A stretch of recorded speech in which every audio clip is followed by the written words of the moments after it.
Okay, so I just wanted to mention that I will be working on an animation. That is going to take some time though, so in the meanwhile I am going to be releasing some other content, maybe some filler, but I wanted to stay active. Well, with that being said, let's get into the video.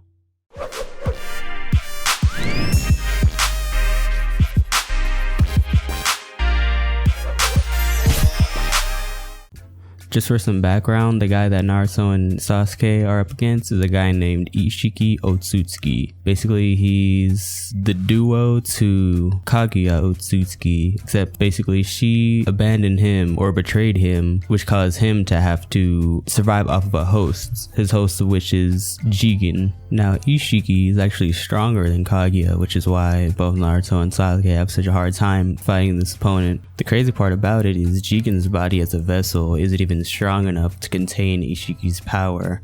So basically, Naruto and Sasuke are getting dragged by a nerfed Isshiki. That being said, Isshiki intended on using Kawaki's body as a vessel that he can transfer to, but of course Naruto and Sasuke weren't going to allow that to happen. And that's pretty much the gist of it. I don't want to spoil too much now.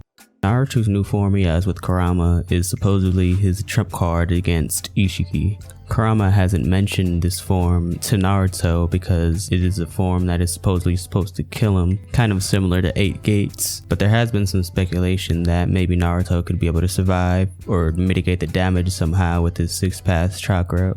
I've also heard some say that Sasuke could use the Rinne Rebirth on Naruto so that if he were to die, he could be brought back to life. That sounds like it could happen, although I feel like they wouldn't introduce like a lethal ability if they were to just have him live anyway. But I guess at the same time, when Guy used the 8 Gates, they spared his life as well by allowing Naruto to use the 6th chakra on him. So maybe it could happen in the same favor as Naruto's. There's quite a few ways this could play out, to be honest. Frankly, I'm not even sure if Naruto's new form could even beat Isshiki, but then again, it will most likely give them the edge. It would be kind of a slap in the face if Naruto's new form somehow didn't allow him to secure the W. And again, that would be similar to the situation with Might Guy and Madara, where Guy used up his power, overpowered him, but he even failed to defeat him. I do wonder though, if Naruto were to die, how would it affect Sarada and Boruto? Because if you think about it, if he were to die against Isshiki, it may trigger Boruto to fully awaken his Jugon, and who knows, maybe Sarada would unlock her Mangekyo Sharingan early, which is unlikely, but you know, that may be a possibility. I think for the most part, as long as the events that unfold after Naruto activates his new form, as long as it leads to maybe Boruto or Sarada receiving new abilities or an amp of some kind, or maybe even Sasuke, then I guess it does its job to the plot.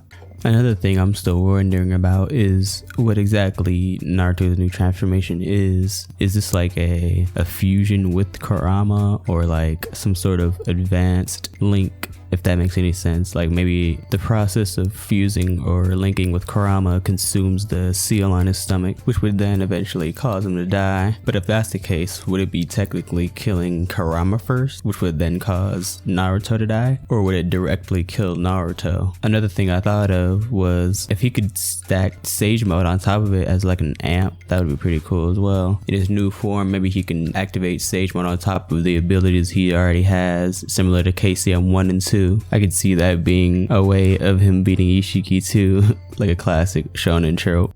Nonetheless, I'm pretty interested to see how the story unfolds, but of course we're gonna have to wait until the next chapters are released and until all this gets animated and whatnot. That being said, I'm gonna go ahead and end this video off here. I'll see you guys next time.